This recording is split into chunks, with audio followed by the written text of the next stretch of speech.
400% infiltration operations are a brand new tier of difficulty recently added to the infiltration ops that exist within the first Descendant. The missions available as 400% infiltrations rotate on a daily basis alongside the daily invasions. So for people who are not fans of the invasions, this is now an alternative daily rotation cycle that you can participate in. After spending some time in the 400% infiltrations myself, I am here today to answer the question, are the 400% infiltration operations worth doing? Let's hop into game here and let's break it down for you guys. Now, you can find these infiltrations in the same exact location you find all other infiltrations within the operations terminal. Within the infiltration operations terminal, there is the hard mode option. And when you go in here, as it has been for this entire season, invasions highlight a particular 2 missions on the map. And within these is where you can find the 400% infiltration operation difficulty. And within here, you can pick the normal difficulty still, but there is a limited time exclusive 400% infiltration op, which is only available during invasions, as it says right here. These statistics are the same throughout all of the 400% infiltrations I've seen, aside from the elemental skill power boost on top. This one rotates depending on the mission that it is. But we have, as you can see, 56% higher HP values, nearly 600% increased defense, and 100% enemy attribute resistance, which is the enemy's resistance to elemental damage. So as you can imagine, going into these with a Descendant that doesn't match the elemental skill power is definitely going to hinder your build quite a bit if you are using something that is based on your skill attacks more than just raw firepower of weapons. As you can see, if we click on a mission that is not the invasion and go into here, it is as normal. There's only the 100 and 250% multiplier options. Also, they recently patched out and took away the 150% option, as it was very underused for good reason.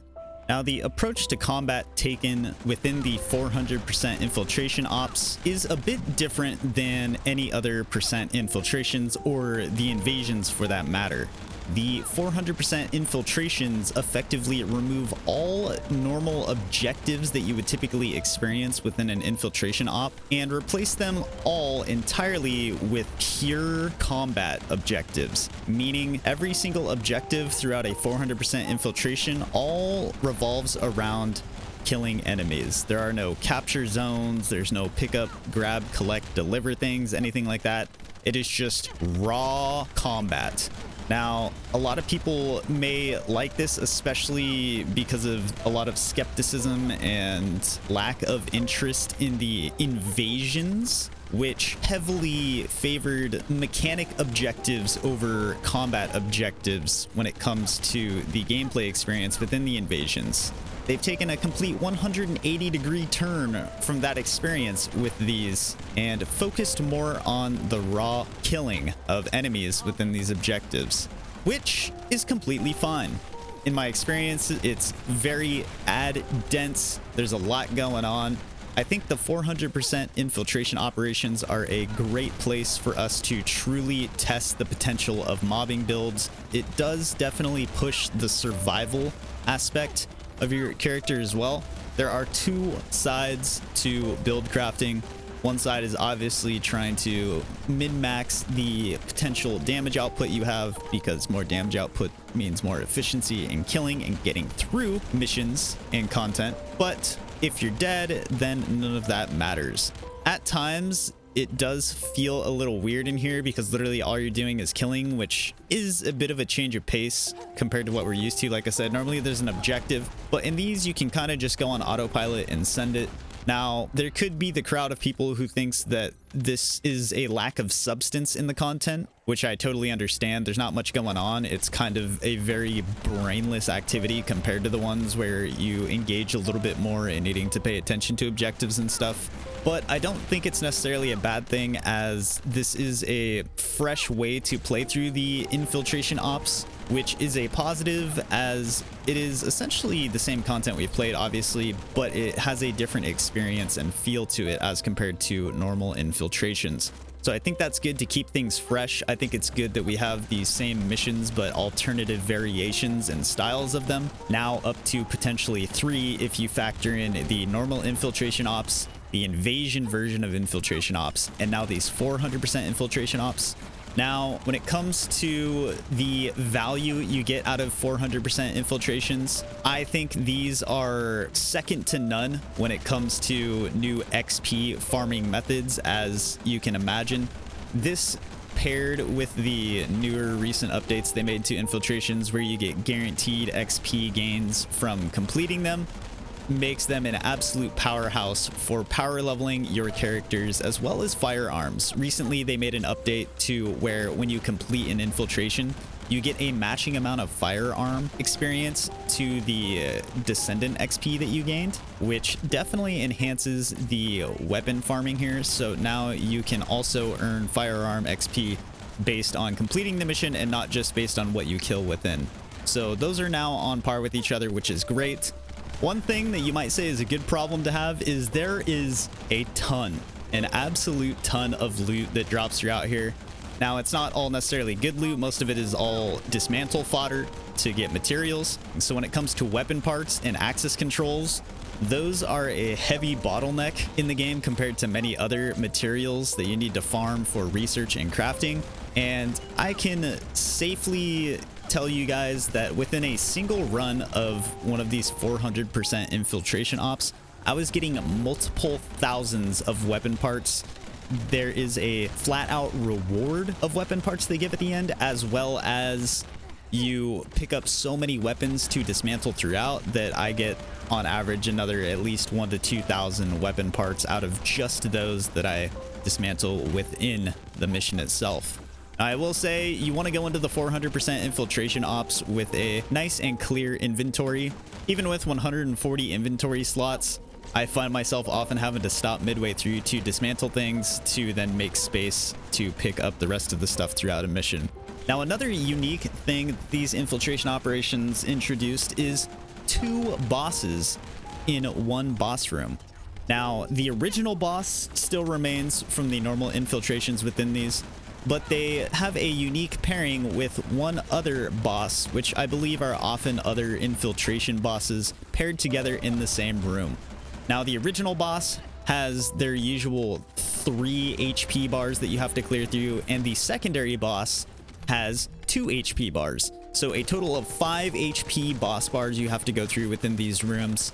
Depending on the infiltration you're doing, the combination of bosses they give you can be a little bit intense, and it does definitely add another layer of combat difficulty to the bosses, as you kind of need to manage and figure out and prioritize a strategy to decide which boss is worth taking down first, because some can be a bit more dangerous than others in different situations.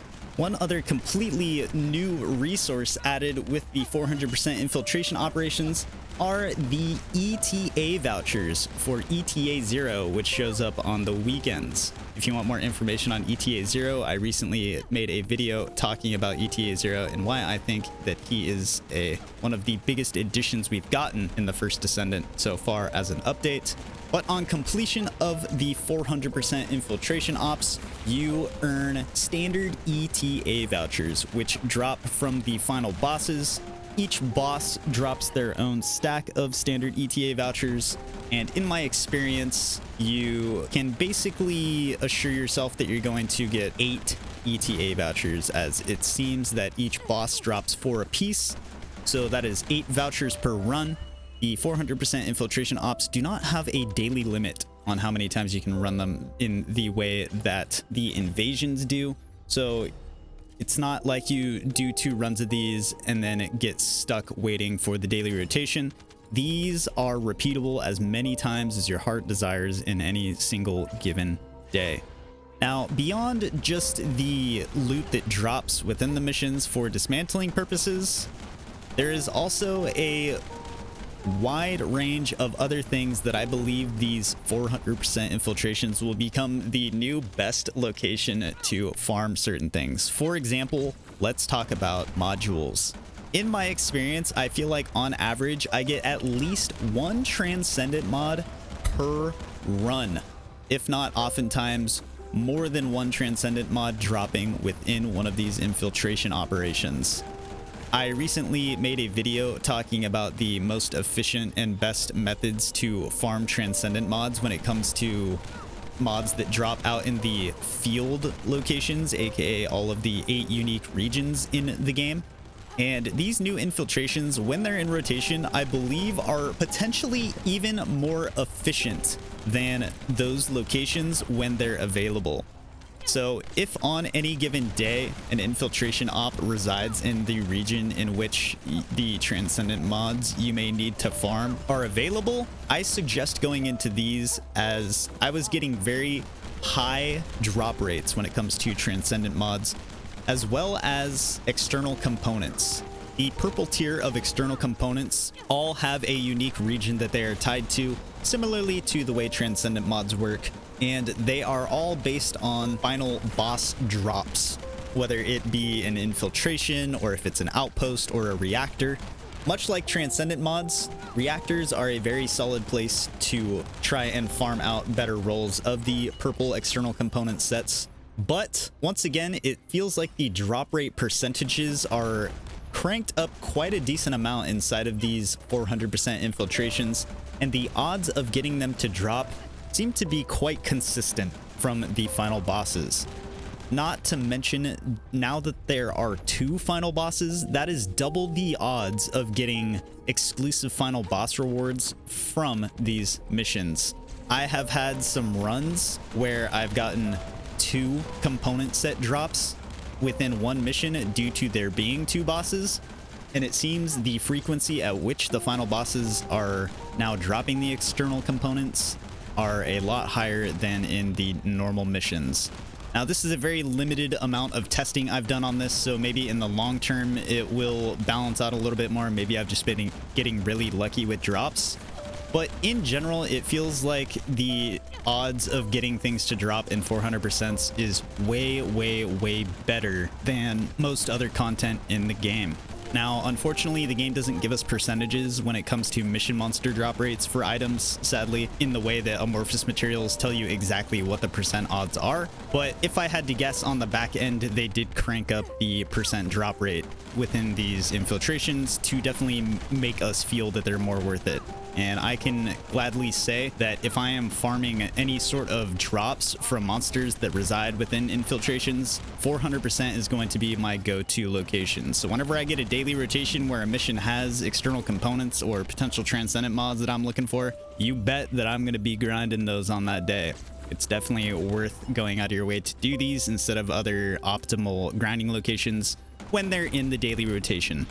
Public queuing has come on launch with these. They did not make the same mistake they did with the invasions. So if you are struggling to get through these or are having a tough time with them or just not built yet to be able to handle the 400% infiltrations, have no fear, hop in with the public squad and get rolling with them. In my experience, the public runs go very smoothly. The final boss HPs and enemy HPs do feel like they scale with the amount of players that you have, so keep that in mind, especially for the final bosses. Some of those final bosses in 4-player infiltrations are absolute bullet sponges, especially if you are one of the stronger players in the lobby and other people don't exactly have the damage to pull their own weight. It may be more efficient for you if you do have optimal builds to run these solo. On average, my experience time-wise in these was a lot quicker in public infiltrations, but do keep that in mind that the bosses do have a hefty bit of more HP and certainly took a lot more time. The spot where I made up for the longer time on the bosses in public infiltration seemed to be in clearing mobs. I'd argue that these are actually the best form of public operations, as there's literally so many enemies that you don't entirely run into the issue of one overpowered character stealing all of the combat from people. If you're looking for content to just kind of autopilot and have a whole lot of stuff to slay, these infiltrations can be a lot of fun. And in my experiences, they are very much worth the time investment to put into here. If you're not the strongest yet, I highly recommend getting builds buffed up, getting your favorite character stacked up to the point to where you can handle these, as they are going to be a very good source of loot going forward in the long and short term for grinding more monotonous things in the game. Now, the one thing that doesn't really exist as much inside of these infiltrations, as it always has been, are reactors. Now, reactors have always kind of had their thing where they have focus farm locations out in the open field locations, which I think is fine. That kind of makes the hotspot and keeps relevance to the open world territories inside of the regions for players to go farm within.